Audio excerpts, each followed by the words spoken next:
independence, PLP, OBA, SDF, you can now see through this store.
The majority of voters were not represented in who won the by-election.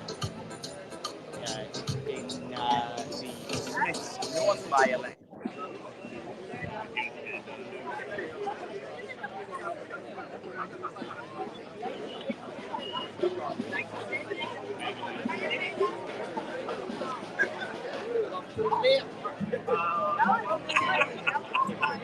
That's how I got it.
Yes,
please let me know I'm talking. I'm sorry.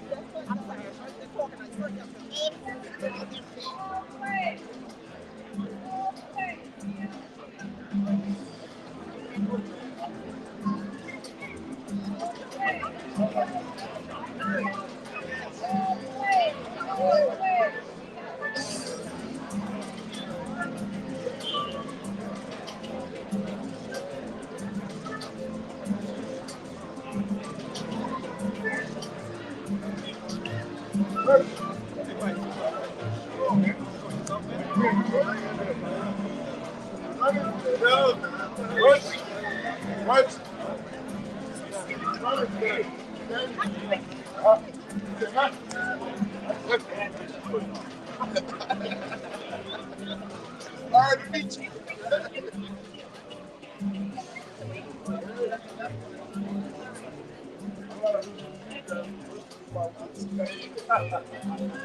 My green?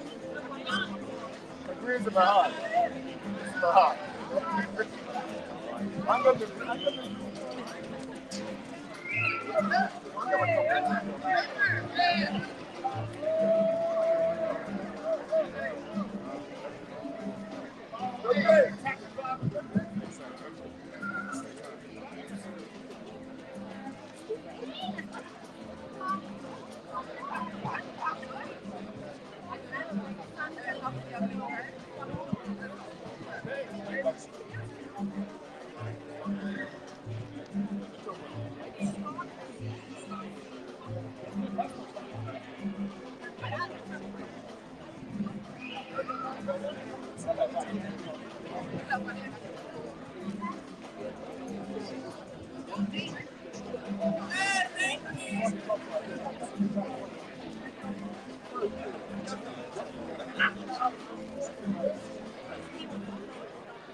Sir, how many candidates do you have? And if you have any that you did not previously announce, who are they and what seats are they running in? Sure. So we have 36 candidates, and ones that we waited till today to roll out is Charlie and Michael Swan, and who else is Sophia Cannonier, and I think that's everybody who we waited for. Yeah.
That's interesting. I learned the intelligence.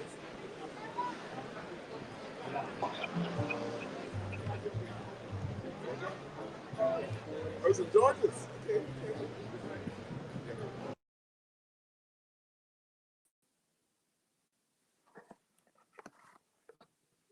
I guess hello, Berita. Can you hear me? Good. Yeah, I can hear you. Okay, great. Sorry, having a little bit of technical difficulties over here, but exciting. It's nomination day. Yeah, we're kind of well into nomination day. But yeah, it's exciting. Yeah, so far the PLP has come. They had their full 36 candidates that they unveiled this morning. OBA just came, and the leader of the OBA just announced that they also had a full slate of candidates, so they also have 36. We're still waiting on the FDM to see how they turn out, and then the independents, of course. But Yeah, I don't and know. Are I'm you I'm seeing optimistic, Trey? I'm seeing Tiffany Painter, I think, walk into the door. Is that Tiffany Painter? Yeah, I think that's Tiffany Painter. But I know I saw Sari Bean and Christopher Bean walk in earlier, and then the Honorable Renee Webb. So the independents have been sprinkling in as well. So some of them are, I think, there. I'm sure we missed some, but optimistic about what in particular, Haley? Optimistic about the FDM filling out a full 36 seats. Well, candidates. Well, I think the chairman of the FGM, Omar Dill, he gave I think one of the reporters asked him, and he said we'll have more coming, but never directly stated that they'll have a full 36. So if they haven't stated it, then I don't know because right now, how many candidates do they have? Is it 11 or is it more than 11? Let me check. I see 10 so 10. far, I think. Okay, yeah. All right, so work to But do. I think it's 10. Okay. Some work to do. But they still have time, until 1 p.m. So we'll see. Yeah, they But do. I'm do you think they need the full 36? Because based off of what previous press conferences, it sounds like they're gearing up to be in opposition, not necessarily the government. So Um, well, I mean, I think it would be nice for them to have the full 36. Bermudians, I think, want them to have the full 36. People want to have a viable opposition, and also they have made it clear that they want to be a viable option for Bermuda. So I think they should. But what you say is true. But then in the independence case, there's how many independents? There's much more independents than there are candidates in the FDM. So I don't know. They have competition even in that scenario of being in the opposition of Bermuda. There's a lot of competition, and they still have less numbers than their competition in that case. So I don't know. We'll okay, see. we will see. I think there's 17 independents right now. My count could be off, and there could be more that come out today. Um, but yeah, we'll see. This is nomination day. It Mm. looks like. Yeah, I mean, I don't know if people saw, but the PLP came with gum days, and they all kind of like paraded towards the entrance, and then the OBA came in one straight line with the party leader at the front and the deputy leader in second. So very uniformed, very orderly, and the PLP seemed to be a bit more jovial and kind of just parade themselves in the door. So very different energies, I think, between both parties. But the PLP always does that, so it's always expected. I enjoy it. I like when they come up with the gumbays. It's a whole it's an experience. It's a day, when the PLP is coming to nominate Oh, there. But definitely interested to see how the FDM comes because this is, I would say, their first time being fully prepared for this moment, and I'm sure they've planned for this moment for a while as well. So I'm very yeah. interested to see how they start up coming into nomination day. Yeah, Ajay Peach is in the comments. She says so many thoughts about these last minute rollouts. Well, it's nomination day. They have until today. Yeah. And some would say they're not last minute. Some would say they're strategic. Maybe that's the political game. I'm not sure what it is exactly, but yeah. I mean, they have 36 last in 2020. They couldn't do it, at least the OBA. So I guess it's positive that they have the numbers to form a full government. I think that's pretty positive. But Yeah. No, yeah, it definitely is. Um, Ajay also says the FDM coming from 10 to 36 unlikely. It will be promising for 18 to form a government. Yeah, I mean, let's see. I think, okay, wait, is everyone outside or are people just. Okay, so I see Vance Campbell. I see Doug DeCudo playing I Spy. I see, is this Linda Smith from the OVA yeah, walking towards the yeah, camera? I think so. I love this bird's eye view, We can see it all. right? Is In that terms Scott of the Tillman? and we still don't have every one for all the constituencies, and Mr. Richardson didn't necessarily clarify those last three candidates which constituencies they would be running in. But I want to ask, what constituency are you most excited about to see how that race pans out? Ooh, that's a good one. That's a good question. I think I'm excited about a lot, but in particular, C31, that's Southampton West Central with Wanye Crockwell, Crystal Caesar, Linda Smith, and Karen Hodgkins. I think that's one of the only four-man races. So I'm excited for that one. I'm excited to see how C36 pans out again, because everyone is doing the exact same thing in the by-election. It's a four-man race again. Mm-hmm. So maybe they have secret information that the public doesn't have access to that has led them to believe that there would be a different outcome. So Yeah. I'm excited for that, but I'm also excited for my constituency C30 with Misha Fubler and Dwayne Robinson. Um, so yeah, I think those are the ones. What about you? A lot. Definitely the four mans, the three mans. There's actually several four man races. So C14, you have Alexa Lightform for the PLP, David Rogers for the OBA, Noel Young as an independent, and then Kyle Bridgewater for the FDM. And I think you might see a couple more four man races come out if the FDM fills a couple more of their candidates. So we'll see. But definitely excited for my own constituency. I think it's a little bit contentious, but I think it's nice that this go around we have the opportunity to choose between three candidates. And we did in 2020 as well, but it would be cool to see if an independent will stand in that seat too. But C32 Southampton West, where there's Kellen Lewis, Scott Simmons, and Mark Bean. And then I think a real hot one also will actually be constituency 18 with Nikki Garrett, Honorable David Burt, and Omar Dill, because I think that was a very interesting decision for the chairman of the FDM to, contest the premier's current constituency, and really excited to see where that pans out because I'm not sure exactly what that means if someone else gets the seat and it's not the premier that gets his seat again.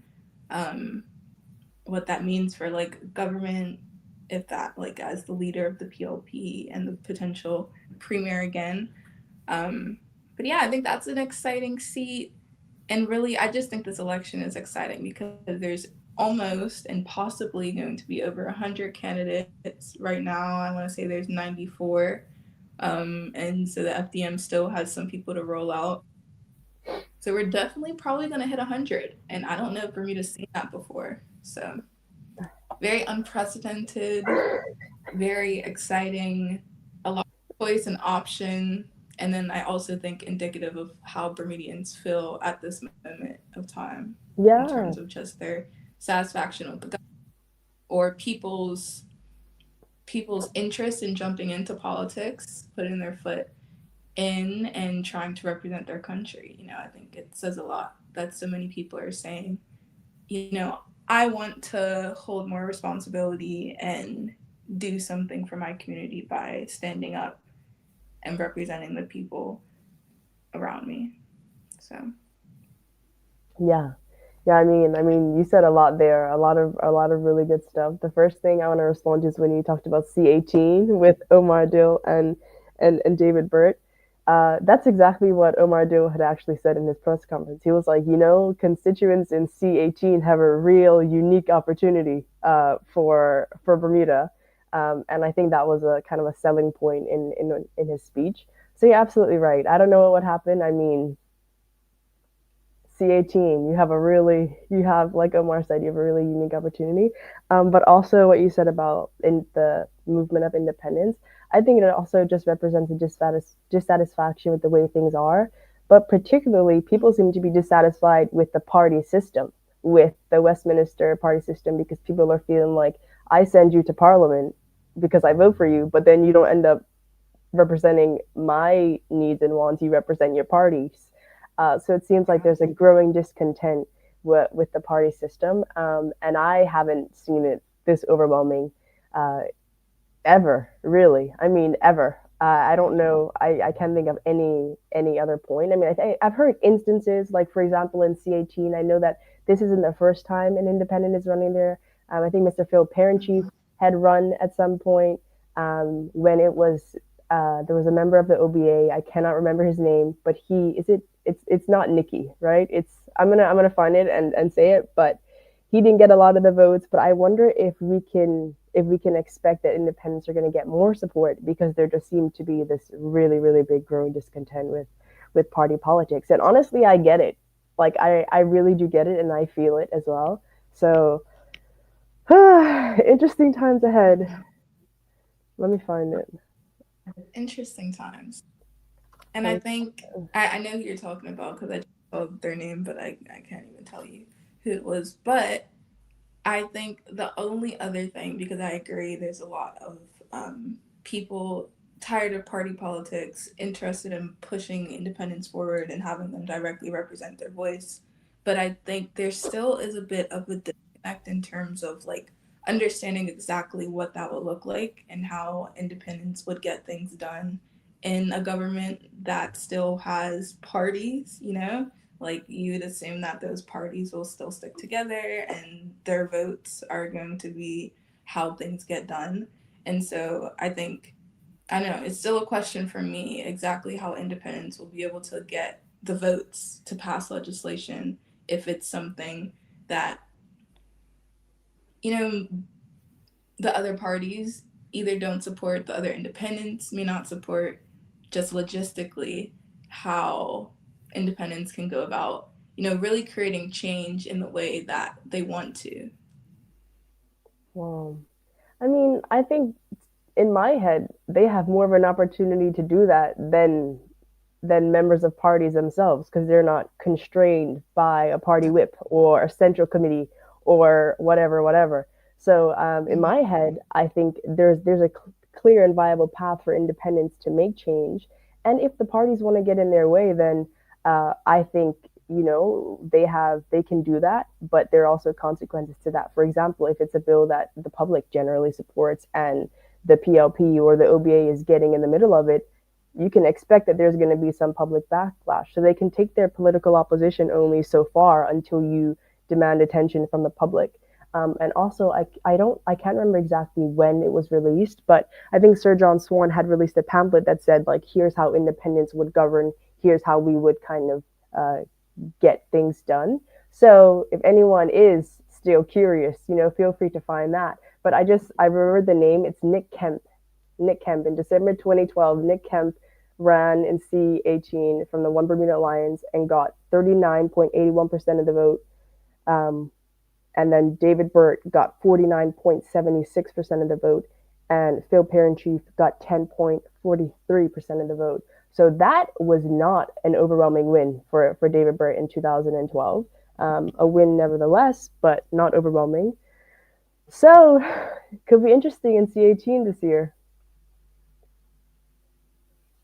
Very interesting. It looks like we have some FDM candidates that are entering MSA.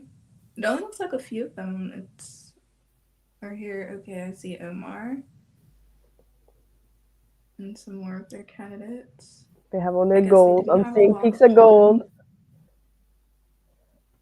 We do see the gold. I also some I'm not candidates are shaking the returning officers or the JOP's hands and some aren't. So I'm taking mental note and low key canceling them in my head.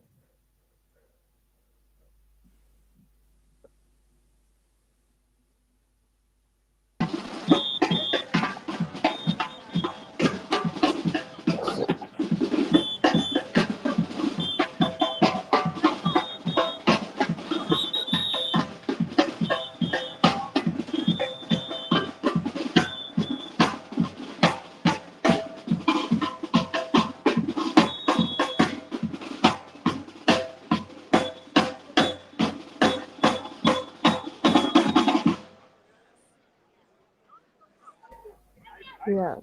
Also, maybe the viewers are noticing, but each time a candidate walks in, they it's like they show a paper. What they're showing is their nomination papers, um, and those nomination papers have to be like signed by a voter in the constituency that they want to run in, and also seconded by another voter who lives in the constituency that they're running in. I don't know what they're verifying. Like, I think they're maybe just checking to see if the paper that they're showing is a nomination paper, because I think candidates also have to pick up some election packages from the parliamentary registry.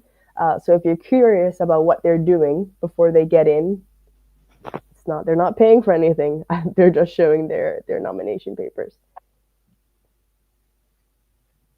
But they do have to pay, I think, $200. I could be wrong. Let me fact check. But they definitely do have to pay to submit themselves as a candidate. Ooh. Is that when they get their election package? Like, is that when they get the paper after they pay it? I'm not sure. But I Okay, know that let's they definitely have to crowdsource. pay. I want to say it's two. Does anyone We're know? gonna If anyone find in the it. comments knows.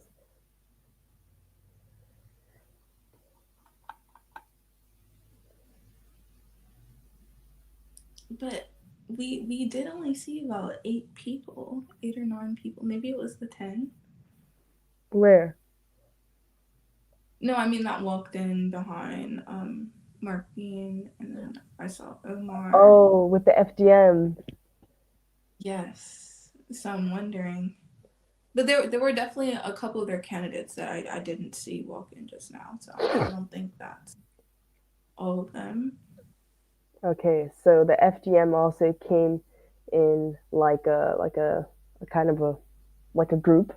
So the OBA so far has been the only ones to come in with uniformity. Like they literally walked in a straight line, um, like classroom vibes. But everyone else kind of just hurrying in. Okay, Elizabeth Leone says the fee is $250. Great. Thank you, Elizabeth. But yeah, $250. That's interesting.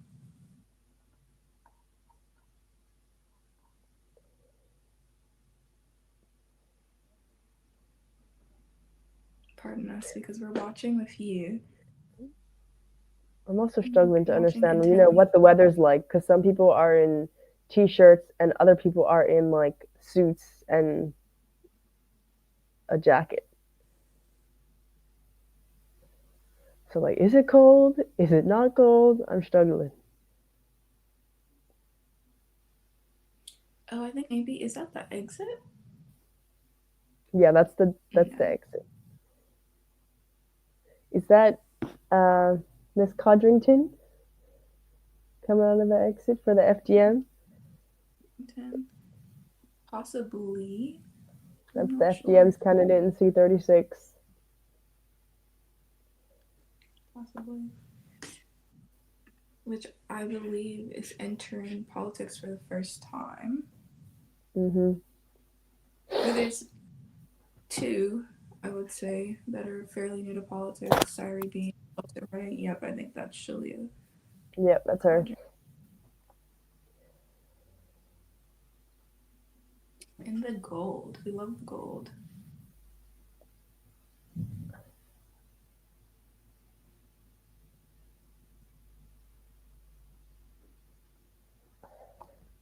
Okay, so that's a Desmond Crockwell.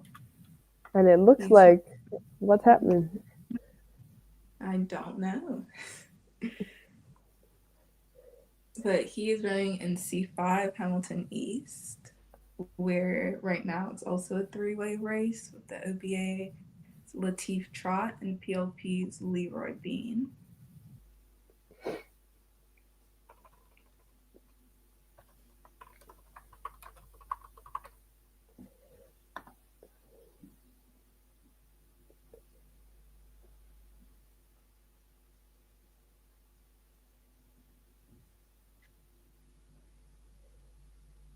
I mean, this kind of looks like a block party. I don't know. Like people are kind of just lingering.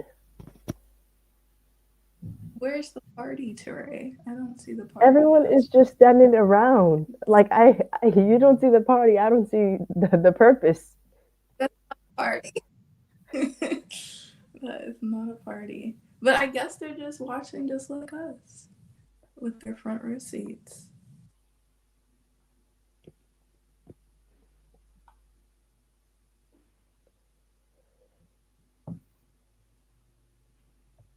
It is 12:02 now in Bermuda, if I'm correct. And so I saw someone ask earlier on Twitter exactly like how it works, like if the doors are shut at 1 p.m. or if like if they're in line just because there are so many candidates. But I feel like we've gotten through a lot. It seems like all of the OBA and PLP have come out already, so that's already what 72. So the majority of candidates should have already come, but they do have until 1 p.m. And I also know that if they're not able to make it, then someone can go um, in their place and represent them. Yeah, yeah, they can.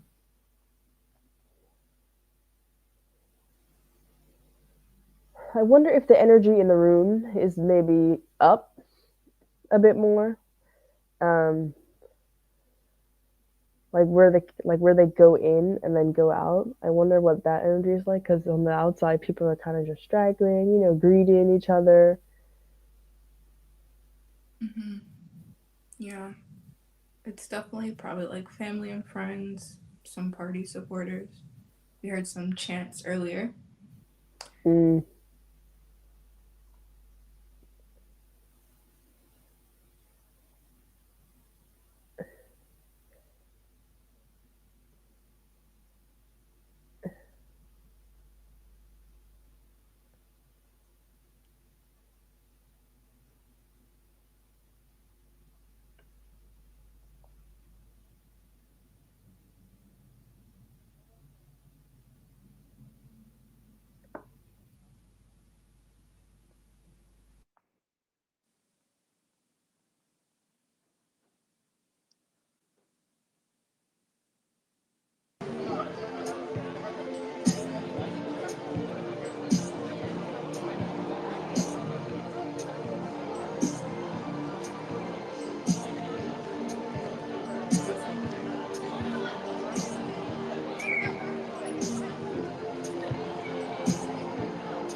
What's your name? Sir, how many candidates do you have? And if you have any that you did not previously announce, who are they and what seats are they running in? So good day, good afternoon, greetings. We have rolled out 10 candidates today, total 10. The areas in which they are have already been announced. And basically we're seeking to represent areas that have not been properly represented. There is a selection of candidates in places that, from what we can hear on the doorsteps, they don't feel that the options that have been presented to them in the past have been sufficient. So we have been strategic and selective with where we have chosen to roll out candidates. We have left some areas alone where we think there is great representation, i.e. Renee in C1, amazing MP. So the areas that we focused on have been areas where people don't feel like they have a choice. Thank you.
So, you guys just heard it here. The FDM has 10 candidates that they are putting forth in the 2025 general election. How do you feel? Oops. Are you muted, Tur? They said, I said, they used your word, strategic. Interesting that Amor said they chose the constituencies that they felt were not properly represented. I was expecting him to say we wanted to leave room for independence, or we have some kind of pact with the independents where they run here, we run here, et cetera, et cetera. Oh, look at Mr. Ricardo in the FDM, best dressed, C17 coming on the door. But I was expecting him to say that. So, yeah. Yeah, I also was not expecting him to say that. And just for our listeners, the constituencies that the FDM do have candidates in includes constituency 2, which is St. George's West, constituency 3, which is St. David's, C5, Hamilton East, C14, Devonshire Northwest, C16, Pembroke East Central, C17, Pembroke Central, C18, Pembroke West Central, and then C21, Pembroke Southeast, and then all the way to the west, C32, Southampton West, where Mark Bean is, and then C36, Sands North. So I guess those are the constituencies where the FDM believes that there needs to be better representation. Again, I think in terms of strategy, interesting, especially because some of those seats do have four-way races, like C36 especially. C32 is 3, and 3 everywhere else. Nope, C17 is also a four-way race. But I guess that's political strategy. I'm not a political strategist, so it is what it is. But I do think it's a little unfortunate. It's unfortunate that what? Oh, sorry, I thought we cut out. A little unfortunate that that they weren't able to put forth a bit more than 10. Um, yeah, I think I just have to sit with that for a little bit because it's been 5 years since 2020. And I think it would be great for the FDM to, have come as a strong political party. I'm not sure if they've shown that to the people of Bermuda today, but we will all see on election day, won't we? Yes, we We'll all see on will. election day. Okay. Well, is that the end of nomination day? What time is it back home? It's 12:18. It's not the end, so I'm sure there will be other candidates that might come. I'm not sure if everyone's going, but it definitely looks like the crowd is starting to dwindle down and leave as well. So. All right. Well, we're cutting early, so thank you for watching. We're going to be ending the stream now. You can check back later for any updates. The election is February 18th. If you don't know that by now, God bless you. And yeah, see you soon. Bye.